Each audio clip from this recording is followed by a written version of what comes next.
Salut à toutes et à tous, donc j'espère que vous allez bien. Je vous retrouve aujourd'hui pour vous présenter le genre de maquillage que je fais tous les jours pour être à l'aise et que ça tienne vraiment toute la journée. Dernièrement je travaillais beaucoup, je travaillais environ 12 heures par jour et c'est vrai que si je mettais un fond de teint un peu trop épais, un peu trop lourd, le résultat à la fin de la journée n'était pas le résultat du matin. Donc oui, il y a des gens qui auraient besoin d'un fond de teint qui tienne 12 heures par jour, puisqu'il y a des femmes qui partent à l'extérieur de chez elles 12 heures par jour pour travailler comme moi. Donc voilà, moi je me maquille, il est 7 heures du matin, et je rentre chez moi, il est 7 heures du soir minimum. Donc j'ai besoin d'un fond de teint qui tienne vraiment toute la journée. Et c'est vrai que quand on bouge beaucoup dans la journée, et voilà, le fond de teint peut avoir tendance à filer et puis du coup on voit que vous êtes maquillé, ça fait plus du tout joli. Donc la bébé crème est parfois la solution. Donc pour ce maquillage, j'utilise pas un fond de teint mais une bébé crème qui me suffit puisque non plus j'ai pas non plus des imperfections sévères sur la tronche. Je suis assez chanceuse de ce côté-là, même si j'aime pas du tout ma peau, hein. Mais voilà, on n'est jamais contente de ce qu'on a. J'ai pas besoin d'une couvrance extrême et du coup une bébé crème qui tiendra plus longtemps dans la journée me convient tout à fait en ce moment. Également un maquillage rapide avec un seul fard à paupières, c'est pour moi le plus facile et je choisis l'option du thread liner puisque ça me permet de vite faire l'œil en amande sans avoir besoin à travailler des fards, à les estomper, à mettre un coin externe plus foncé et tout. J'ai pas besoin de faire ça du coup pour faire la forme de l'œil que je veux. Le thread liner me permet de faire un peu l'œil de chat. Alors que si j'essaye de jouer sur les ombres à paupières plus foncées sur le coin externe, plus foncé dans le creux de l'œil et tout, pour jouer sur la forme de mon œil, ça va me prendre beaucoup trop de temps le matin pour le faire. Donc je joue sur un seul fard à paupières de qualité et très joli et un thread liner pour voilà, avoir quelque chose de correct toute la journée. Voilà, donc si ce maquillage vous intéresse, n'hésitez pas à regarder la suite de la vidéo. Ah oui, aussi on peut se demander pourquoi je porte un blouson dans la maison, enfin c'est pas vraiment un blouson, c'est un perfecto en cuir. Mais parce que j'ai une chaudière un peu capricieuse en ce moment, la température arrive à descendre à 15 degrés en ce moment, donc j'avais pas un gros gilet sous la main, mais ce blouson, et j'ai pris la première chose qui me venait sous la main parce que j'avais froid. Donc voilà pour répondre à la question qui pourrait se poser. Pour commencer, je vais appliquer une bébé crème parce que c'est plus léger qu'un fond de teint normal, notamment le fond de teint clinique que je prenais dernièrement. Ça va me permettre de cacher toutes les petites rougeurs là que j'ai et qui ne sont pas vraiment flatteuses. Alors c'est la Dior Skin Nude BB Cream, enfin bébé crème, soin de teint perfecteur éclat effet peau nue. Et ce que j'adore chez elle, c'est qu'elle a un flacon pompe et que ce format-là est hyper pratique. Et elle a un très très joli rendu, vraiment effet peau nue comme ils le disent. Donc je prends, hop, la valeur de 2 petites crottes. Et encore, je pense pas tout utiliser en fait, j'y vais petit à petit. J'en utilise d'abord au centre de mon visage. Et j'y vais en tapotant comme ceci pour voir si il y a besoin d'en rajouter. Et s'il n'y a pas besoin, je ne vais pas en rajouter, comme ça me permet de mieux doser, de ne pas mettre une surcouche de matière sur le visage.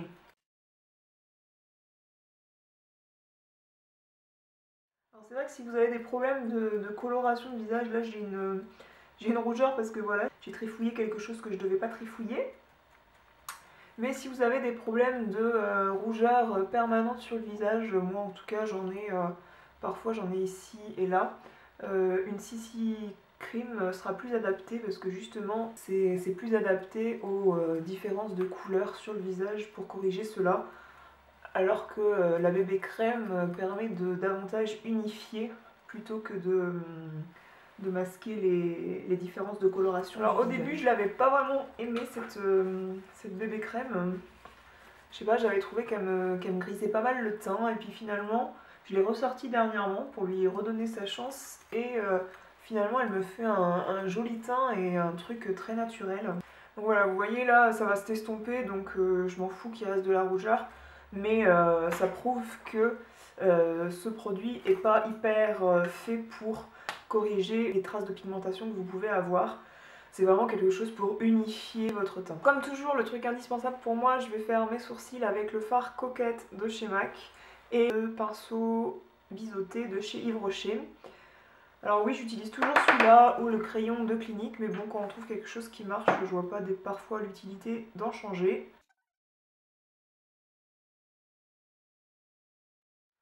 voilà, vu que je suis super habituée à le faire, je vais assez vite à faire ça. Et ensuite, je les coiffe pour avoir un effet plus naturel, pas avoir de traces de pinceau trop nettes et trop démarquées. C'est vraiment du coup pour flouter le tout et puis enlever le surplus de fard à paupières qui n'a rien à faire là.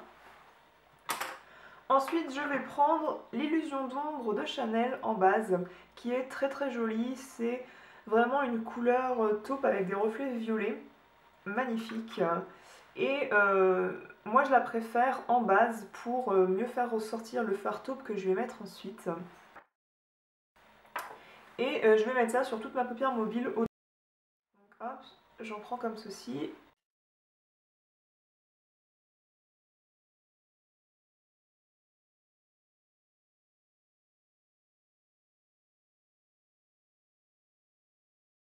J'ai pas besoin vraiment d'être précise, c'est vraiment pour faire une base et que ça fasse mieux ressortir le fard taupe que je mets ensuite. Étape suivante, j'applique le fard satin taupe de chez MAC qui est magnifique. Je crois que c'est un des fards que je vais très vite creuser. Et je vais prendre un pinceau de 139 de chez MAC, donc il est sale mais il a servi uniquement à utiliser le fard satin taupe. Donc durant la semaine, je n'ai pas appliqué de base Illusion d'ombre de Chanel parce que j'avais pas le temps. Et que ça me... Du coup je me salissais pas les doigts parce que quand même je me suis sali les doigts et c'est un peu chiant après. Si j'applique les doigts sur mon visage je peux m'en foutre partout.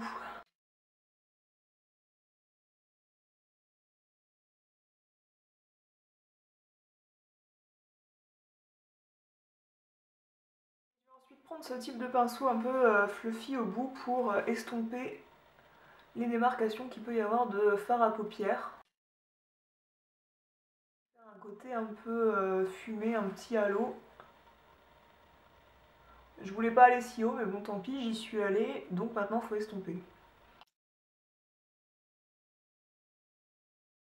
Ensuite je vais prendre le fard Tease de la palette Naked 2 pour faire le creux de paupière et continuer d'estomper le fard satin taupe que j'ai mis avant.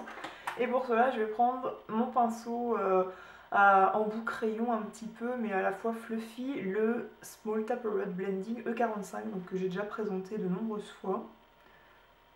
Hop, donc je prélève un peu de matière, je tapote pour faire tomber les chutes de fard et je viens le passer dans le creux de l'œil pour faire un creux de l'œil un peu brun et ça me permettra de marquer cette délimitation de l'œil. C'est un fard mat et le fard mat va absorber la lumière alors que les fards irisés vont la refléter et les creux comme ça, il faut mettre des trucs mat si on veut les accentuer et qu'ils se voient davantage et que ce soit plus marqué.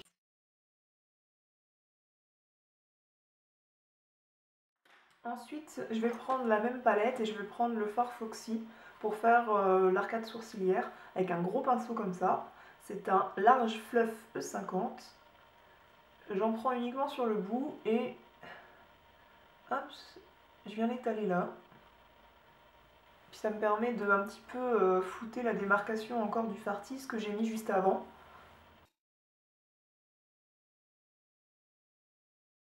Ensuite j'ai gardé mon fard satin taupe et je vais prendre un pinceau comme ceci à tranche très fine pour faire mon ras de cils inférieur. Et bien penser à rejoindre le fard que vous avez mis dans le coin externe au niveau supérieur.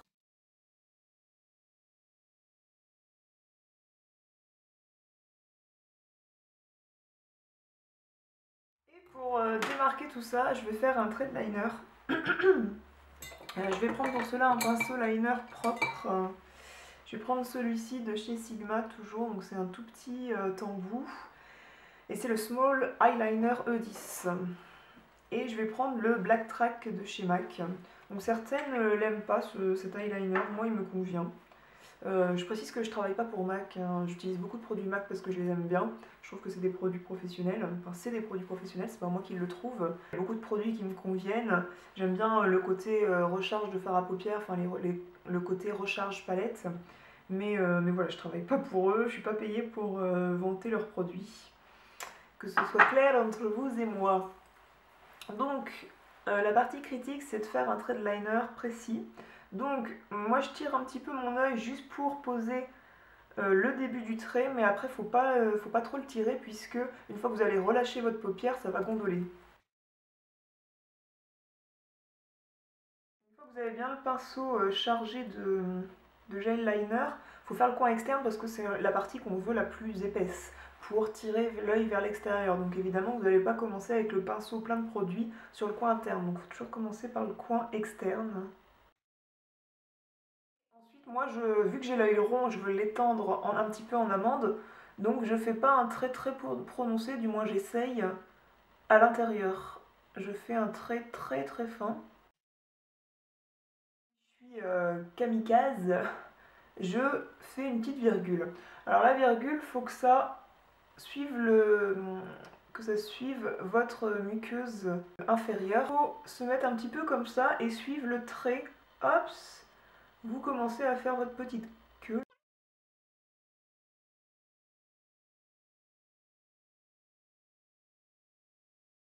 Et ensuite, il faut relier ça au reste du trait. Donc je reprends un tout petit peu de gel liner. Si vous foirez un peu, c'est pas grave. Vous corrigez avec un petit coton-tige.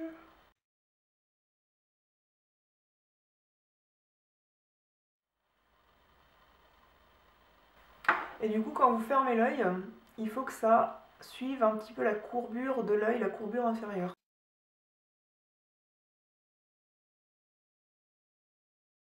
Je vais faire la même chose à mon œil droit. Alors, si vous cherchez des gel liners en grande surface, celui de Johnny Maybelline est très très bien. Pas besoin de mettre un prix fou dans ce genre de gel liner en peau. La deuxième difficulté, c'est de faire à peu près un truc symétrique d'un œil à l'autre. Je suis la courbure de mon œil, la courbure inférieure, et je fais une petite pointe. Avec la pointe fine de mon crayon, j'essaye de la faire à peu près de la même taille. Et ensuite, une fois, voilà, donc là j'ai fait la petite pointe et je rejoins le trait que j'ai fait au début.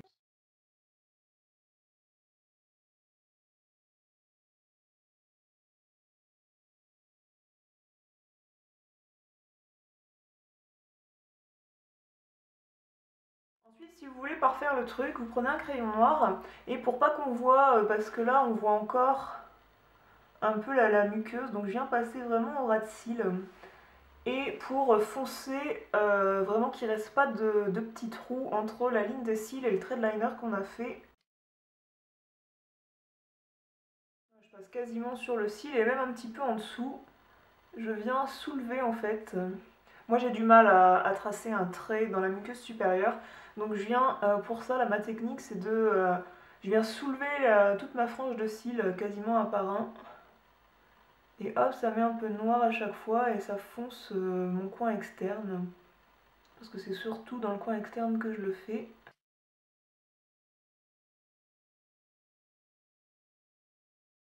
Ensuite, je viens de passer le mascara que j'adore en ce moment, c'est le vert Real de Benefit. Je l'avais en échantillon et c'est tout à fait clair que lorsque j'aurai fini cet échantillon, qui me dure assez longtemps d'ailleurs, c'est clair que je vais racheter le vrai, la grande version.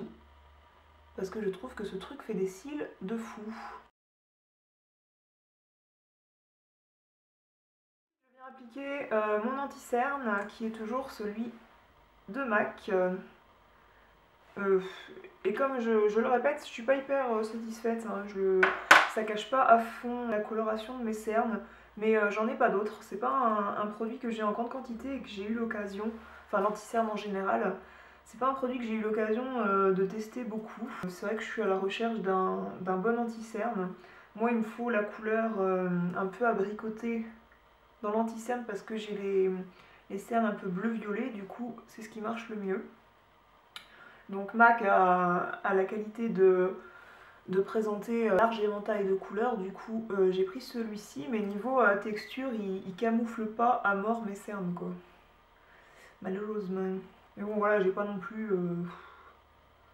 je suis parfois plus fatiguée que d'autres et du coup J'aimerais avoir un anti-cerne parfois plus foncé, mais enfin plus camouflant. Mais c'est pas la misère quoi. C'est pas la misère non plus.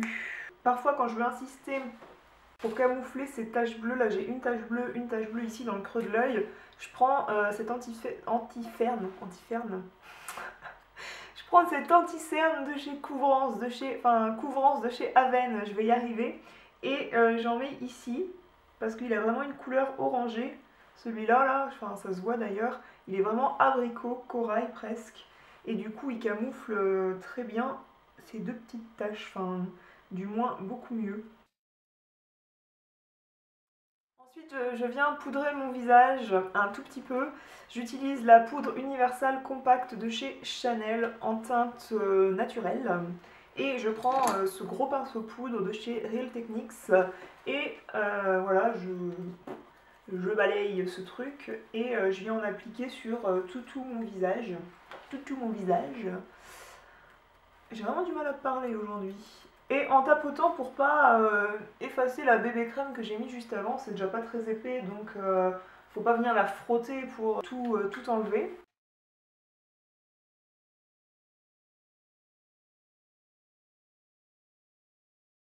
Je viens appliquer l'anti-cerne que j'utilise tout le temps en ce moment. Pourquoi? Parce qu'il est rose boisé. Voilà. Il est rose même qui tire, non, il tire pas sur le corail, c'est vraiment un vieux rose. Et j'adore parce que c'est vraiment la couleur qui se rapproche le plus de ma couleur quand je rougis. Et c'est vrai que le blush c'est pour donner bonne mine et pour faire un truc genre on a juste pincé vos joues ou vous venez hop de courir un petit footing et vous avez une petite rougeur naturelle qui donne bonne mine sur les joues. Donc c'est vrai que si vous utilisez un truc qui fait pas naturel, ça fera pas naturel. Si vous utilisez quelque chose qui est pas dans la tonalité de votre visage, et ben ça fera pas naturel. Donc je prends un pinceau Sephora comme ceci, c'est un pinceau à fond de teint, mais il est bien aussi pour appliquer le blush. Et je viens appliquer ça sur mes pommettes. Je souris pour faire gonfler justement mes joues. Et je l'applique par tapotement pour pas en mettre trop parce qu'il est très pigmenté. Mais à la fois, je vais peut-être en rajouter pour que vous le voyez à la caméra. Enfin, je sais pas si ça... Ouais, ça se voit bien, je pense. Mais après, l'ordinateur que j'ai l'impression il plombe un peu la qualité des vidéos. Et ça se voit. Parfois, je dois me les choses à l'écran de contrôle. J'ai l'impression que c'est hyper net. Et parfois, je le passe sur l'ordinateur, c'est moins net. Donc, je vais en rajouter un peu volontairement pour que ça se voit bien en vidéo. Voilà, et puis si je trouve que j'en ai trop, j'estompe avec mon pinceau poudre de tout à l'heure. Je viens finir ce maquillage avec le rouge à lèvres rouge coco de chez Chanel, la couleur Chintz que je trouve superbe.